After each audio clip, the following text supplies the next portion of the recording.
మత్తయి సువార్త 26వ అధ్యాయము.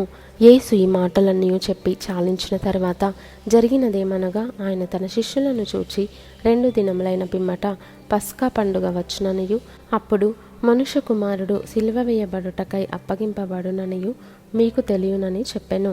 ఆ సమయమున ప్రధాన యాజకులను ప్రజల పెద్దలను కయప అను ప్రధాన యాజకుని మందిరములోనికి కూడివచ్చి యేసును మాయోపాయము చేత పట్టుకొని చంపవలెనని ఏకమై ఆలోచన చేసిరి. అయితే ప్రజలలో అల్లరి కలుగకుండునట్లు పండుగలో వద్దని చెప్పుకొనిరి. యేసు బేతనియలో కుష్ఠరోగి అయిన సీమోను ఇంటనున్నప్పుడు ఒక స్త్రీ మిక్కిలి విలువగల అత్తరు బుడ్డి తీసుకొని ఆయన యొద్దకు వచ్చి ఆయన భోజనమునకు కూర్చుండగా దానిని ఆయన తల మీద పోసెను. శిష్యులు చూచి కోపపడి, ఈ నష్టమెందుకు? దీనిని గొప్ప వెలకు అమ్మి బీదలకు ఇయ్యవచ్చునే అనిరి. యేసు ఆ సంగతి తెలుసుకొని, ఈ స్త్రీ నా విషయమై ఒక మంచి కార్యము చేసెను. ఈమెను మీరేలా తొందర పెట్టుచున్నారు? బీదలు ఎల్లప్పుడూ మీతో కూడా ఉన్నారు, కానీ నేను ఎల్లప్పుడూ మీతో కూడా ఉండను. ఈమె ఈ అత్తరు నా శరీరము మీద పోసి నా భూస్థాపన నిమిత్తము దీనిని చేసెను. సర్వలోకమందు ఈ సువార్త ఎక్కడ ప్రకటింపబడునో అక్కడ ఈమె చేసినదియు ఈమె జ్ఞాపకార్థముగా ప్రశంసింపబడునని మీతో నిశ్చయముగా చెప్పుచున్నానని వారితో అనెను. అప్పుడు 12 మందిలో నొకడగు ఇస్కరియోతు యూదా ప్రధాన యాజకుల యొద్దకు వెళ్ళి, నేను ఆయనను మీకు అప్పగించిన ఎడల నాకేమి ఇత్తురని వారిని అడిగెను. అందుకు వారు 30 వెండి నాణెములు తూచి వానికి ఇచ్చిరి. వాడప్పటి నుండి ఆయనను అప్పగించుటకు తగిన సమయము కనిపెట్టుచుండెను.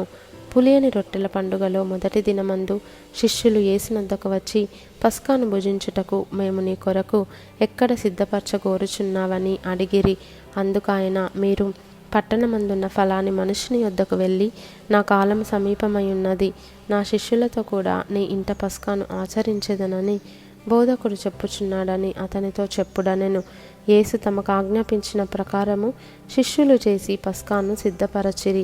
సాయంకాలమైనప్పుడు ఆయన 12 మంది శిష్యులతో కూడా భోజనమునకు కూర్చుండెను.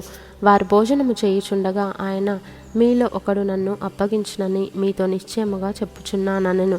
అందుకు వారు బహు దుఃఖపడి, ప్రతివాడును ప్రభువా నేనా అని ఆయనను అడుగగా, ఆయన, నాతో కూడా పాత్రలో చెయ్యి ముంచిన వాడెవడో వాడే నన్ను అప్పగించువాడు. మనుష్య కుమారుని గూర్చి వ్రాయబడిన ప్రకారము ఆయన పోవుచున్నాడు, గాని ఎవని చేత మనుష్య కుమారుడు అప్పగింపబడుచున్నాడో ఆ మనుష్యునికి శ్రమ. ఆ మనుష్యుడు పుట్టియుండని ఎడల వానికి మేలని చెప్పెను. ఆయనను అప్పగించిన యూదా, బోధకుడా నేనా అని అడుగగా ఆయన, నీవన్నట్టే అనెను. వారు భోజనము చేయుచుండగా యేసు ఒక రొట్టె పట్టుకొని దానిని ఆశీర్వదించి విరిచి తన శిష్యులకిచ్చి, మీరు తీసుకొని తినుడి, ఇది నా శరీరం అని చెప్పెను. మరియు ఆయన గిన్నె పట్టుకొని కృతజ్ఞతాస్తుతులు చెల్లించి వారికిచ్చి, దీనిలోనిది మీరందరూ త్రాగుడి, ఇది నా రక్తము, అనగా పాపక్షమాపణ నిమిత్తము అనేకుల కొరకు చిందింపబడుచున్న నిబంధన రక్తము. నా తండ్రి రాజ్యములో మీతో కూడా నేను ఈ ద్రాక్షరసము క్రొత్తదిగా త్రాగు దినము వరకు ఇకను దాన్ని త్రాగనని మీతో చెప్పుచున్నానెను. అంతటా వారు కీర్తన పాడి ఒలీవల కొండకు వెళ్ళిరి. అప్పుడు యేసు వారిని చూచి, ఈ రాత్రి మీరందరూ నా విషయమై అభ్యంతరపడెదరు. ఏలయనగా గొర్రెల కాపరిని కొట్టుదును, మందలోని గొర్రెలు చెదరిపోవును అని వ్రాయబడి ఉన్నది కదా. నేను లేచిన తర్వాత మీకంటే ముందుగా గలిలయకు వెళ్ళేదనెను. అందుకు పేతురు, నీ విషయమై అందరూ అభ్యంతరపడినను నేను ఎప్పుడునూ అభ్యంతరపడనని ఆయనతో చెప్పగా, యేసు అతని చూచి, ఈ రాత్రి కోడి కూయక మునుపే నీవు నన్ను ఎరుగనని ముమ్మారు చెప్పెదవని నీతో నిశ్చయముగా చెప్పుచున్నానెను. పేతురు ఆయనను చూచి, నేను నీతో కూడా చావవలసి వచ్చినను నిన్ను ఎరుగనని చెప్పననెను. అదే ప్రకారము శిష్యులందరూ అనిరి. అంతటా యేసు వారితో కూడా గెత్సెమనే అనబడిన చోటికి వచ్చి, నేను అక్కడికి వెళ్ళి ప్రార్థన చేసి వచ్చే వరకు మీరిక్కడ కూర్చుండుడని శిష్యులతో చెప్పి, పేతురును జెబెదయి 2 కుమారులను వెంటబెట్టుకొని పోయి దుఃఖపడుటకును చింతాక్రాంతుడగుటకును మొదలుపెట్టెను.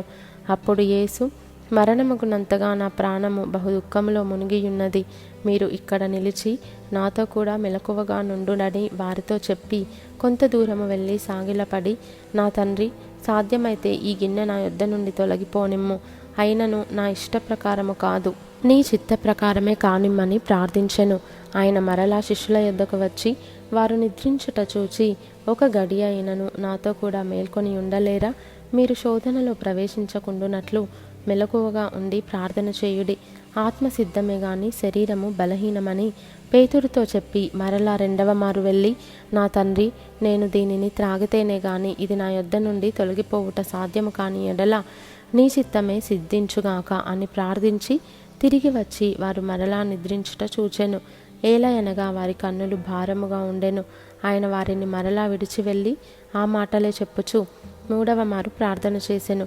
అప్పుడు ఆయన తన శిష్యుల యొద్దకు వచ్చి, ఇక నిద్రపోయి అలసట తీర్చుకొనుడి. ఇదిగో ఆ గడియ వచ్చి ఉన్నది.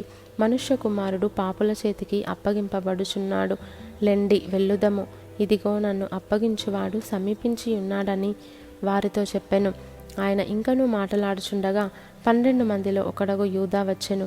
వానితో కూడా బహుజన సమూహము కత్తులు గుదియలు పట్టుకొని ప్రధాన యాజకుల యొద్ద నుండి ప్రజల యొద్ద నుండి వచ్చెను. ఆయనను అప్పగించువాడు నేనెవరిని ముద్దు పెట్టుకొందునో ఆయనే యేసు.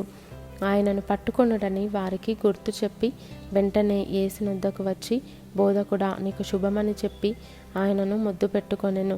యేసు, చెలికాడా, నీవు చేయవచ్చినది చెయ్యమని అతనితో చెప్పగా వారు దగ్గరికి వచ్చి ఆయన మీద పడి ఆయనను పట్టుకొనిరి. ఇదిగో, యేసుతో కూడా ఉన్నవారిలో ఒకడు చెయ్యి చాచి కత్తి దూసి ప్రధాన యాజకుని దాసుని కొట్టి వాని చెవి తెగ నరికెను. యేసు, నీ కత్తి వరలో తిరిగి పెట్టుము. కత్తి పట్టుకొని వారందరూ కత్తి చేతనే నశింతురు. ఈ సమయమున నేను నా తండ్రిని వేడుకొనలేననియు వేడుకొనిన ఎడల ఆయన 12 సేనా వ్యూహముల కంటే ఎక్కువ మంది దూతలను ఇప్పుడే నాకు పంపడనియు నీవనుకొనుచున్నావా? నేను వేడుకొనిన ఎడల ఈలాగు జరగవలెనను లేఖనము ఏలాగు నెరవేరునని అతనితో చెప్పెను. ఆ గడియలోనే యేసు జనసమూహములను చూచి బందిపోటు దొంగ మీదికి వచ్చినట్టు కత్తులతోనూ గుదియలతోనూ నన్ను పట్టుకొని వచ్చితిరా? నేను అనుదినము దేవాలయంలో కూర్చుండి బోధించుచున్నప్పుడు మీరు నన్ను పట్టుకొనలేదు. అయితే ప్రవక్తల లేఖనంలో నెరవేరునట్లు ఇదంతయు జరిగనని చెప్పెను. అప్పుడు శిష్యులందరూ ఆయనను విడిచి పారిపోయిరి. యేసును పట్టుకొనిన వారు ప్రధాన యాజకుడైన కయప యొద్దకు ఆయనను తీసుకొని పోగా అక్కడ శాస్త్రులను పెద్దలను కూడియుండిరి. పేతురు ప్రధాన యాజకుని ఇంటి ముంగిటి వరకు ఆయనను దూరము నుండి వెంబడించి లోపలికి పోయి దీని అంతమేమవునో చూడవలెనని బండ్రౌతులతో కూడా కూర్చుండెను. ప్రధాన యాజకులను మహాసభ వారందరూ యేసును చంపవలెనని ఆయనకు విరోధముగా అబద్ధ సాక్ష్యము వెదకుచుండిరి. కానీ అబద్ధ సాక్షులు అనేకులు వచ్చినను సాక్ష్యమేమీ దొరకలేదు. తుదకు 2 మనుషులు వచ్చి వీడు దేవాలయమును పడగొట్టి 3 దినములలో దానిని కట్టగలనని చెప్పెననిరి. ప్రధాన యాజకుడు లేచి, నీవు ఉత్తరమేమియో చెప్పవా? వీరు నీ మీద పలుకుచున్న సాక్ష్యమేమని అడుగగా యేసు ఊరకుండెను.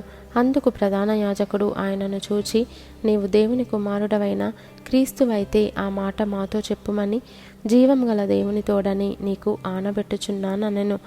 అందుకు యేసు, నీవన్నట్టే ఇది మొదలుకొని మనుష్య కుమారుడు సర్వశక్తుని కుడిపార్శ్వమున కూర్చుండుటయు ఆకాశ మేఘారూఢుడై వచ్చుటయు మీరు చూతురని చెప్పగా ప్రధాన యాజకుడు తన వస్త్రము చింపుకొని, వీడు దేవదూషణ చేసెను. మనకిక సాక్షులతో పని ఏమి? ఇదిగో ఈ దూషణ మీరిప్పుడు విన్నారు. మీకేమి తోచుచున్నదని అడిగెను. అందుకు వారు, వీడు మరణమునకు పాత్రుడనిరి. అప్పుడు వారు ఆయన ముఖము మీద ఉమ్మివేసి ఆయనను గుద్దిరి. కొందరు ఆయనను అరచేతులతో కొట్టి, క్రీస్తు, నిన్ను కొట్టిన వాడెవడో ప్రవచింపుమనిరి. పేతురు వెలుపటి ముంగిట కూర్చుండి ఉండగా ఒక చిన్నది అతని యొద్దకు వచ్చి, నీవును గలిలయుడగు యేసుతో కూడా ఉంటివి గదా అనెను. అందుకతడు, నేనుండలేదు, నీవు చెప్పు సంగతి నాకు తెలియదని అందరి ఎదుట అనెను. అతడు నడవలోనికి వెళ్ళిన తరువాత మరి ఒక చిన్నది అతనిని చూచి, వీడును నజరేయుడగు యేసుతో కూడా ఉండెనని అక్కడి వారితో చెప్పగా అతడు ఒట్టు పెట్టుకొని, నేనుండలేదు, ఆ మనుష్యుని నేనెరుగనని మరలా చెప్పెను. కొంతసేపైన తరువాత అక్కడ నిలిచి ఉన్నవారు పేతురునొద్దకు వచ్చి, నిజమే, నీవును వారిలో ఒకడవే, నీ పలుకు నిన్ను గూర్చి సాక్ష్యమిచ్చుచున్నదని అతనితో చెప్పిరి. అందుకు అతడు, ఆ మనుష్యుని నేనెరుగనని చెప్పి శపించుకొనుటకును ఒట్టు పెట్టుకొనుటకును మొదలుపెట్టెను. వెంటనే కోడి కూసెను. కనుక కోడి కూయక మునుపు నీవు నన్నెరుగవని ముమ్మారు చెప్పెదవని యేసు తనతో అనిన మాట పేతురు జ్ఞాపకము తెచ్చుకొని వెలుపలికి పోయి సంతాపపడి ఏడ్చెను.